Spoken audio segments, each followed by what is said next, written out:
Hello friend, Rashid sir academy में आपका स्वागत है। मैं मोहम्मद राशिद। आज से हम एनसीईआरटी की एक जो बुक है न्यू न्यू बुक है जैसे मल्हार, उसके स्टार्ट करने जा रहे हैं और इसका 1-2 हफ्ते में वीडियो आपको प्रोवाइड हो जाएगा। और ये हमारा जो हिंदी है किताब है, ये नई किताब है, ये एनसीईआरटी की, ठीक है, जिसे मल्हार कहते हैं, ठीक है। और ये इसमें क्या है, जो इसका प्रथम कविता है स्वदेश है, स्वदेश यानी अपना देश। तो इस कविता में जैसे कवि क्या कहना चाह रहे हैं आपको कि स्वदेश यानी हमारा अपना देश है, हमें अपने देश के प्रति प्रेम होना चाहिए, भाव होना चाहिए, उसके प्रति देशभक्ति होनी चाहिए हमारी, ठीक है। तो इस कविता में हम उसके उसके बारे में पढ़ेंगे। किसके बारे में? स्वदेश यानी अपना देश के बारे में पढ़ेंगे, ठीक है।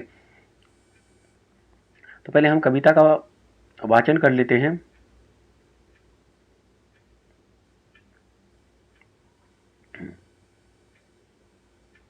कविता का नाम क्या है? स्वदेश है यानी अपना देश। वह हृदय नहीं है पत्थर है, वह हृदय नहीं है पत्थर है, जिसमें स्वदेश का प्यार नहीं, जो जीवित जोश जगा न सका, उस जीवन में कुछ सार नहीं। जो चल न सका संसार संग, उसका होता संसार नहीं, जिसने साहस को छोड़ दिया, वह पहुंच सका पार नहीं।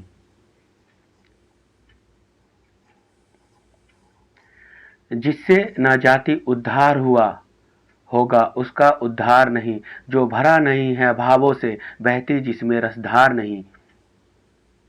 वह हृदय नहीं है पत्थर है, जिसमें स्वदेश का प्यार नहीं। जिसकी मिट्टी में उगे बड़े, पाया जिसमें दाना पानी, है माता पिता बंधु जिसमें, हम है जिसके राजा रानी। जिसने की खजाने खोले, नवरत्न दिए हैं लासानी, जिस पर ज्ञानी भी मरते हैं, जिस पर है दुनिया दीवानी। उस पर है नहीं पसीजा जो, क्या वह भूखा भार नहीं, निश्चय है निसंशय है निश्चित है, निश्चित है। दोबारा से पढ़ लेते इसको। उस पर नहीं पसीजा जो, क्या वह भूखा भार नहीं, निश्चित है निसंशय है निश्चित है, जान एक दिन जाने को है, काल दीप जलता हरदम, जल जाना है परवाने को, सब कुछ अपने हाथों में है, क्या तोप नहीं तलवार नहीं। वह हृदय नहीं है पत्थर है, जिसमें स्वदेश का प्यार नहीं।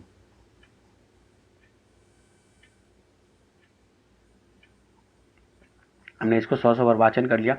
अब इसके प्रत्येक पंक्ति का अच्छे से भावार्थ समझेंगे, ठीक है।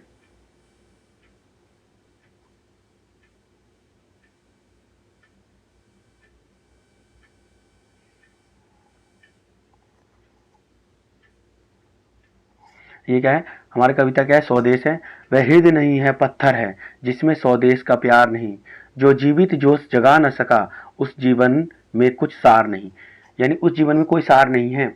जो वह हृदय नहीं है पत्थर है, जिसमें स्वदेश का प्यार नहीं, जिसमें अपने देश के प्रति प्यार नहीं है, उसके प्रति देशभक्ति नहीं है, सम्मान नहीं है, ठीक है। तो वो हृदय यानी दिल, वो दिल नहीं है, वो क्या है? पत्थर है। पत्थर की तरह क्या है? कठोर है, हार्ड है, ठीक है। ये आपको समझना है। जैसे हम हमारा देश भारत है, तो हमें अपने भारत देश के प्रति क्या करना चाहिए?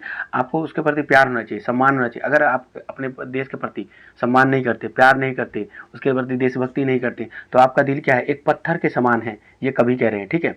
जो जीवित जोश जगा ना सका, जैसे हमारे जो जीवन में है, तो हम जीने का हमारे में कोई इच्छा ना हो, जो इसकी जो कोई लक्ष्य ना हो, ठीक है, जैसे जोश उत्साह न हो, तो वो एक जीवन क्या है? जो हमारे जीवन है, वो उसका कोई सार नहीं होगा, उसका कोई अर्थ नहीं होगा, ठीक है। तो हमें अपने देश के प्रति क्या करना चाहिए? प्रेम करना चाहिए। अगर आप प्रेम नहीं करते हैं, तो कभी उसको पत्थर की तरह कठोर, हार्ड, ये कहते हैं, ठीक है। जीवित जोश जगा ना सका, जिसको उत्साह न हो जीवन जीने का, ठीक है। यह इस पंक्ति में कभी ये कह रहा है। जैसे ये व्यक्ति है, तो ये व्यक्ति देखो, जैसे एक आलसी व्यक्ति होगा, जो लेजी व्यक्ति हो, उसका कोई जैसे जीवन का सार नहीं है, ये चुपचाप बैठा हुआ है, इसको क्या करना है इसको कुछ पता नहीं है, ठीक है। तो उसको कुछ पता नहीं होगा तो वो क्या करेगा? तो उसको कभी क्या कह रहे हैं?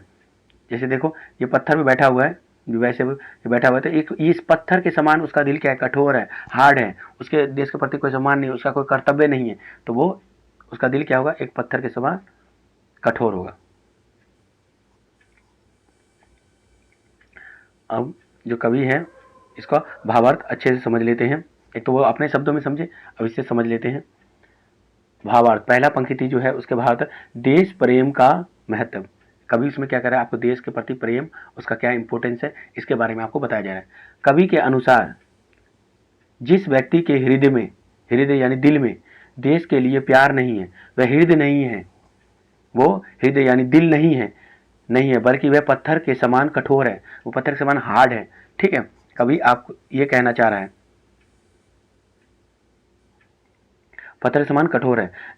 जीवन जिसमें देश के लिए उत्साह, यानी अपने देश के प्रति सम्मान, उसके प्रति उत्साह, लगन हो, वह पूरी तरह से व्यर्थ का सारहीन होगा। यानी जिसके व्यक्ति, अगर वो व्यक्ति के पास देश के प्रति उत्साह नहीं होगा तो वह उसका जो जीवन है, उसका पूरा जीवन क्या व्यर्थ है। ठीक है, और उसका कोई उद्देश्य नहीं हो, वो क्या है, एक सारहीन है।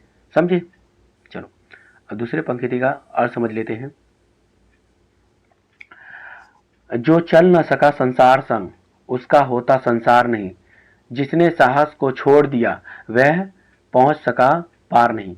यानी जो संसार के साथ चल नहीं सका, यानी जो दुनिया है, समय के साथ, उसके साथ जो टाइम है, तकनीकी है, जो बदल रहा है, समय के परिस्थिति के अनुसार अपने आप को चेंज भी करना है। अगर इसके साथ आप संसार के साथ नहीं चल पाते हो, ठीक है, तो उसका संसार नहीं होता, आप उससे पिछड़ जाते हो।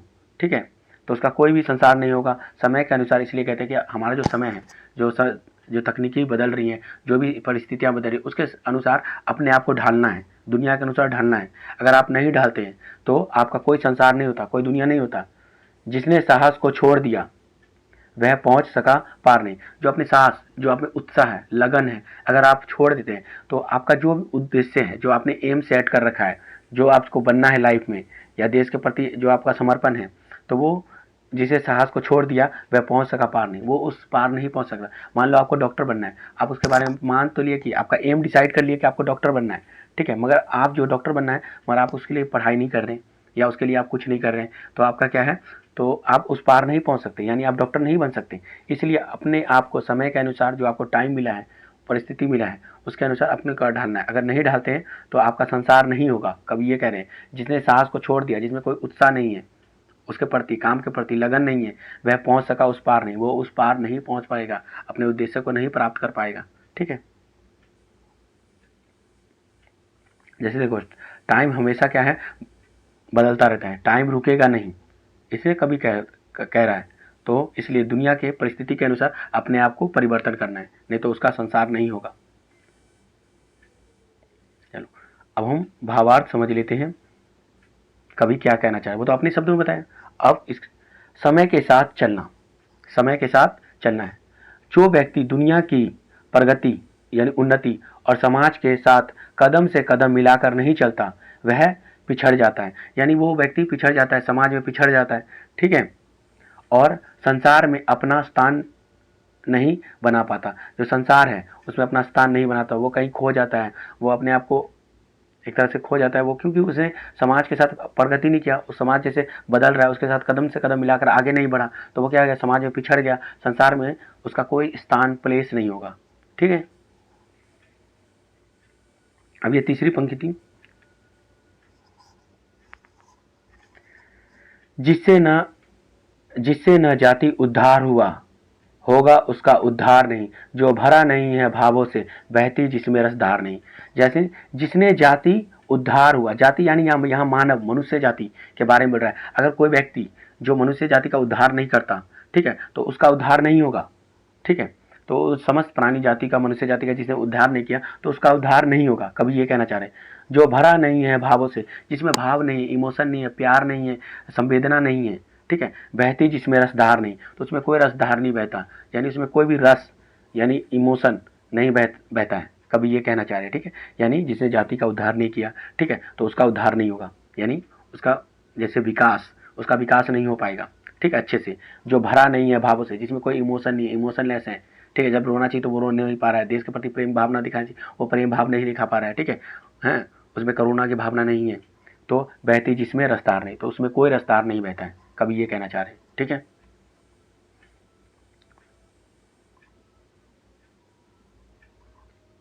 भावार्थ समझते हैं। साहस है और उन्नति है, इसमें साहस और उन्नति के बारे में इसमें कहा गया। ठीक है, तो आप समझ लेते हैं।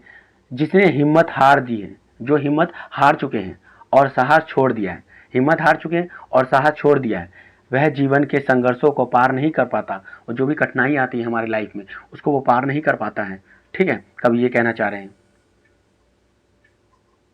साथ ही जो व्यक्ति अपनी जाति या समाज, जो भी जाति है जैसे मानव जाति है, अपनी जाति के कल्याण यानी उद्धार के लिए, उसके प्रगति के लिए कार्य नहीं करता तो उसका अपना उद्धार नहीं होता, तो उसका कोई भी उद्धार नहीं होगा। कवि ये कहना चाहते हैं। ठीक है, तो उसका कोई उद्धार नहीं होगा। इससे अपने समाज के प्रति, जाति के प्रति उसका कल्याण की भावना होना चाहिए, तभी उसका उद्धार होगा, उसका नहीं तो उसका उद्धार नहीं होगा।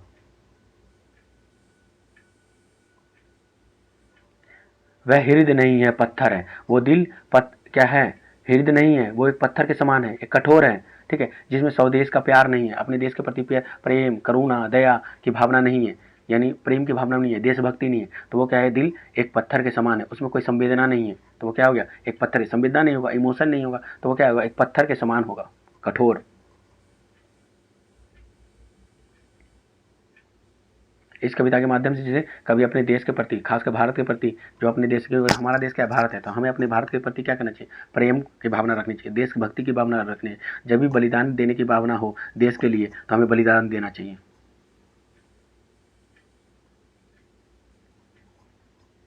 जिसकी मिट्टी में उगे बड़े, जिसकी मिट्टी में उगे बड़े, पाया जिसमें दाना पानी, है माता पिता बंधु जिसमें, हम हैं जिसके राजा रानी। यानी कभी इसमें क्या कहना चाह रहा है कि जिसकी मिट्टी में उगे बड़े, यानी जिसमें हमने जन्म लिया, जो मिट्टी में हम पले हैं, बड़े हुए हैं, छोटे से बड़े हुए हैं, उसने हम जिस मिट्टी ने हमें खाना दिया, जो धरती है, जो भूमि है, हमने उसे दाना यानी खाना पानी खिलाया, यानी दिया है खाने को। ठीक है माता पिता, यानी जो जो जमीन है, जो भूमि है, जो हमारा देश है, वो हमारे माता पिता के समान है और हमारे भाई के समान है। ठीक है, हम हैं जिसके राजा रानी, और हम क्या है, उसके राजा रानी है। यानी जो देश हमें एक राजा रानी की तरह पाला, जो हमें खाना दिया, हम उसमें बड़े हुए, तो हमें उस धरती के प्रति क्या होना चाहिए, सम्मान होना चाहिए, दया होना चाहिए, प्रेम की भावना होनी चाहिए, यानी मेनली क्या होना चाहिए, देशभक्ति की भावना होना चाहिए। ठीक है, अब भावार्थ समझ लेते हैं, वो मैं अपने अपने शब्दों में बताता हूँ। ठीक है, और ये भी अपने शब्दों में है, और ये देश के प्रति सम्मान व परिवार का भाव। इस पंक्ति में क्या है, जो ये पंक्ति थी, इसमें क्या है कि अपने देश के प्रति सम्मान की भावना और परिवार की भावना का बताया कि देश हमारा एक परिवार की तरह है, उसके प्रति हमें देशभक्ति करना चाहिए, उसके प्रति सम्मान करना चाहिए। कभी ये कहना चाहता है। ठीक है, पढ़ लेते हैं। कभी कहते हैं कि जिस मातृभूमि, जो मातृभूमि है जहाँ आप जन्म लिए कि मिट्टी में हमारा जन्म हुआ, जहाँ हम खेल कर बड़े हुए, और जिसने हमें जीवित रहने के लिए भोजन और जल प्रदान किया, यानी जो हमें, जब हम जीवित रहे उसने हमें जल दिया, भोजन दिया। ठीक है, यह देश हमारे लिए माता पिता, यानी माता पिता और भाई के समान है। किसके समान है, हमारे माता पिता। जैसे आप अपने माता पिता को प्रेम करते हैं, वैसे ही हमारा देश भी हम उसके साथ प्रेम करते हैं। ठीक है, और माता पिता के समान है, और ये हमारा एक परिवार की तरह है। ठीक है, यह हमें पूरी स्वतंत्रता, यानी पूरी स्वतंत्रता, पूरी आज़ादी देता है, और सम्मान के साथ एक राजा रानी की तरह रहते हैं। और इस देश में हम क्या है, एक राजा रानी की तरह है। भारत हमें क्या करता है, पूरे सम्मान के साथ रहते हैं, हम जीवित रहते हैं। यहाँ हमें इस धरती ने हमें अन्न दिया, और अन्न दिया, खाने को दिया, ये सब चीज़ आपको दिया, फिर और हमें उस देश के प्रति देशभक्ति दिखाना चाहिए। अगर नहीं दिखाते वो देश कैसा होगा, कभी कहते वो व्यक्ति कैसा होगा, एक उसका हृदय पत्थर के समान होगा, कठोर होगा। अब वो व्यक्ति एक संवेदनहीन होगा। ये ठीक है, तो हमें वो स्वतंत्र देते हैं, माता पिता के समान है। ठीक है, परिवार की तरह समान है। अब वो हमें राजा रानी की तरह पाला है, ये आपको ध्यान रखना है।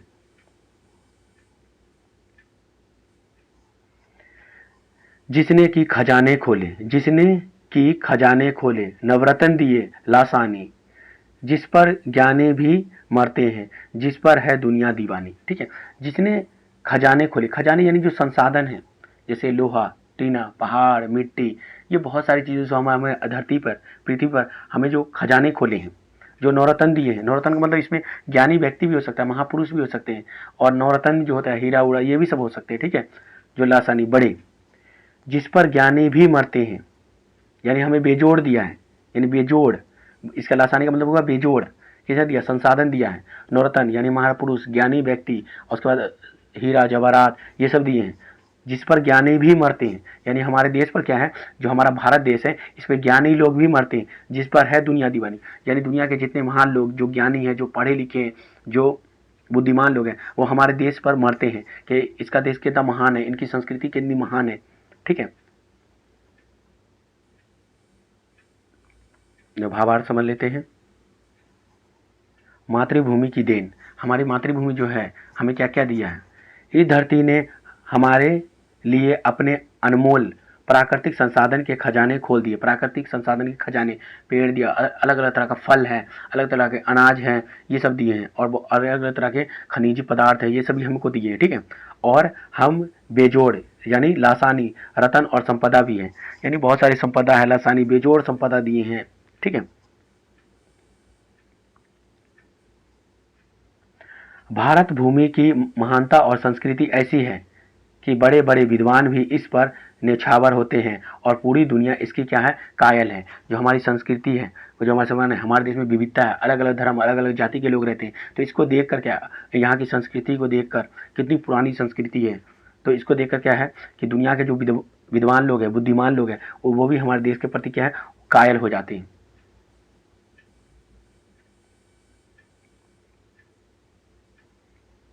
उस पर नहीं पसीजा जो, क्या वह भूखा भार नहीं, निश्चित है निसंशय निश्चित है जान एक दिन जाने को।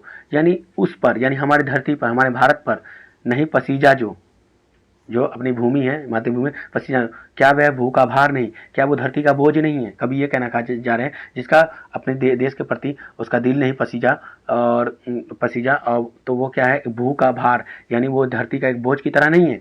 निश्चित है निसंशय निश्चित, यानी निश्चित है वो धरती का बोझ है, वो धरती का भार है, कभी ये कहना चाहते हैं। निसंशय, कोई संदेह नहीं करना चाहिए इस पे, कोई हमें संदेह नहीं है कहने पे, कभी ये कह रहे हैं मुझे कहने पे कोई संदेह नहीं है। निश्चित ही वो क्या है, भूखा भार है जान एक दिन जाने को। यानी हमारे हमारे क्या है, एक दिन मृत्यु निश्चित है। यानी मनुष्य जो है उसकी निश्चित, जो जीव जंतु उसकी मृत्यु एक दिन निश्चित है। ठीक, अभी ये कहना चाह रहे, ठीक है, भावार्थ समझ लेते हैं। जो व्यक्ति अपनी मातृभूमि के प्रति प्रेम, करुणा महसूस नहीं करता, वह इस धरती पर केवल बोझ के समान है। वो क्या है, एक बोझ जो होता है ना, उसके समान है। क्या कभी क्या है, जो व्यक्ति अपनी मातृभूमि, जो हमारी मातृभूमि है, और करुणा महसूस नहीं करता, यानी उसमें कोई संवेदना ही नहीं है, करुणा नहीं है, वह इस धरती के क्या है, एक बोझ के समान है। कभी ये कहना चाह रहे हैं। यह बात पूरी तरह से तय और संदेह रहित है। यानी इसमें कोई संदेह नहीं है कि एक न एक दिन यह जीवन समाप्त हो जाएगा। जो हमारे एक न एक दिन हमारी मृत्यु हो जाएगी, ये निश्चित है। मृत्यु क्या है कि निश्चित है, कभी ये कहना चाह रहे हैं। इसमें मुझे कोई संदेह नहीं है, कभी ये कहना चाह रहे है। कालदीप जलता हरदम। कालदीप जो समय का जो दिया है, वो हमेशा क्या जलता रहता है। जल जाना है परवाने को, सब कुछ है अपने हाथों में, क्या तोप नहीं तलवार नहीं। तो ये जो कालदीप है, जो समय का चक्कर है, जो हमेशा चलता रहता है, ठीक है। जल जाना है परवाने को, यहाँ पे जो परवाना है, जो कीड़ा दिखते हैं लाइट पे, जो आपको जो कीड़ा पतंगे जो उड़ती रहती हैं, उसको परवाना क्या है। मगर उसके माध्यम से जो कीड़े जो है, जो परवाना एक दिन जल जाता है, उसी में डूब कर, यानी उसी में मर जाता है, वहीं पे मर जाता है, अपना प्राण त्याग देता है। तो कभी यहाँ बोल रहे क्या, अपने देश के प्रति क्या करना है, अपने देश के प्रति जो सैनिक होते हैं वो जल मर मिट जाते हैं अपने देश के प्रति, ठीक है।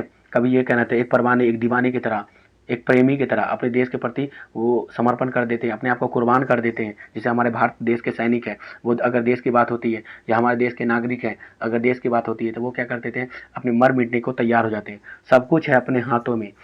कभी क्या कहना, क्या हमारे हाथों में सब कुछ नहीं है? हमारे हाथों में सब कुछ है। क्या तोप नहीं है, क्या तलवार नहीं? हमारे हाथों में अस्त्र है, शस्त्र है, सब कुछ है, ठीक है। तो इसी तरह से सभी बच्चे के हाथ में क्या है, कलम है, तो वो अपने भविष्य को बना सकते हैं कि उसके माध्यम से आपको पढ़ो। एक कलम क्या है, एक अस्त्र, हाथ में पकड़ के आप उसको अपना भविष्य लिख सकते हैं, अपने देश के प्रति समान भावना व्यक्त कर सकते हैं, जो भी चीज़ है, ठीक है। जैसे ये क्या है, कालदीप, जो हमेशा, जैसे ये दिया है, ठीक है। इसी दिया में क्या है, जो आप देखते हो कीट पतंगे जो उड़ती रहती हैं, एक बार दिखा देते हैं। ये रहा, ये है, इसको क्या बोला गया, परवाना कहा गया। ये जो है, इसको परवाना कहा गया। जो लाइट पे आप ये कीड़े देखते हैं उड़ते हुए, कभी इसको परवाने कह रहा है। और इस परवाने के माध्यम से जो देश प्रेम है, जो सैनिक होते हैं, उसके बारे में कभी कह रहे हैं, ठीक है। ये जो ये जो परवाना जो कीड़ा है, तो इसी में देखते हो जब लाइट उड़ जलता रहता है तो यहाँ बहुत सारा बल्ब लपे उड़ने लगता है, इसी में वो क्या है जल के मर मिट जाते हैं। तो उसी तरह जिस तरह इस दिया में जलकर ये कीड़े मर मिट जाते हैं जिसको परवाना क्या है, उसी तरह हमारे देश के जो सैनिक है या हमारे देश के देशभक्त है वो भी क्या है एक दिन इसी तरह अपने देश के प्रति, जैसे भारत के प्रति, वो अगर देश की बात आती है तो अपने आप को मर मिटने के लिए तैयार हो जाते हैं।